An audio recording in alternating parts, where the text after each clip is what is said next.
ndị ọrụ nzikọrịta ozi bụ ndị dị nnukwute oke mkpa n'inye aka wee hụ na ọtụ dịgasị iche iche anaghị emetasị n'obodo bụ nke a ga-achịkọ o wee kwụrụ etu o si wee kwesị. Nke a bụ okwu akpụ n'ọnụ dịka otu agụjikọrọ ụmụ akwụkwọ akpọrọ Public Administration Students Association nke Nigeria PASAN na mkpirisi bekee nke Mahadum Chukwuemeka Odumegwu Ojukwu chịkọbara nnukwute ọgbakọ nkuzi ebe ha nọkwazi wee nye ụfọdụ ndị mmadụ onyinye nkwanye ugwu. Gere akụkọ ahụ ka ọ ha n'uju.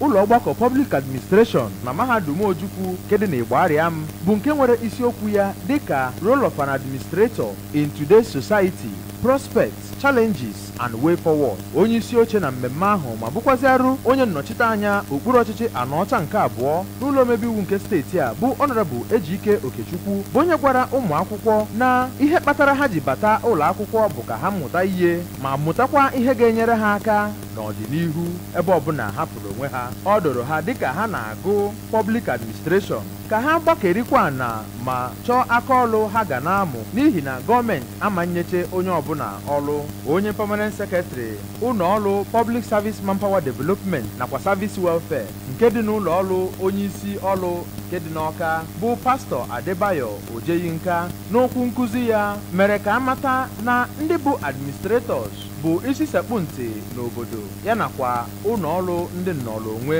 n'ihi na ọrụ ha na-alụ bụ ịfụ na gburugburu ha nakwa ndị nọ n'ime ya bụ ndị nọ ọfụma. O mekwara ka amata na tupu ụmụ akwụkwọ abawanye na agụmakwụkwọ administration na ha kwesịrị ịmụ ọtụtụ aka ọrụ dị iche iche ma nwekwezie uche nke ha ịdị na-echepụta ihe ha ga-emenwu iji wee wote ọdịiche ebe ọbụla ha nọ. Onye ọzọ kwuru okwu na mmemme ahụ bụ Injinia Martins Agbili, onye Maazị Chukwuemeka Okpagụ nọchitere anya ya n'okwu nkuzi nke ya bụ nke isiokwu ya bụ Career Leadership and Youth Management, kwuru na Career Leadership bụ nke na-eweta nhazi nakwazi mgbazi ọnụ nyegara ụmụ akwụkwọ dịka ha na-aga na ndụ agụmakwụkwọ ha. Onye isi Department Public Administration na Mahadum Ojukwu bụ ọkammụta Ego Dike gosipụtara obi aṅụrị ya ma kenekwe Chineke maka ime ka mmemme ahụ bụrụ ihe bịara n'uju ya ma kwukwezie na ihe kpatara ha ji chịkọba mmemme ahụ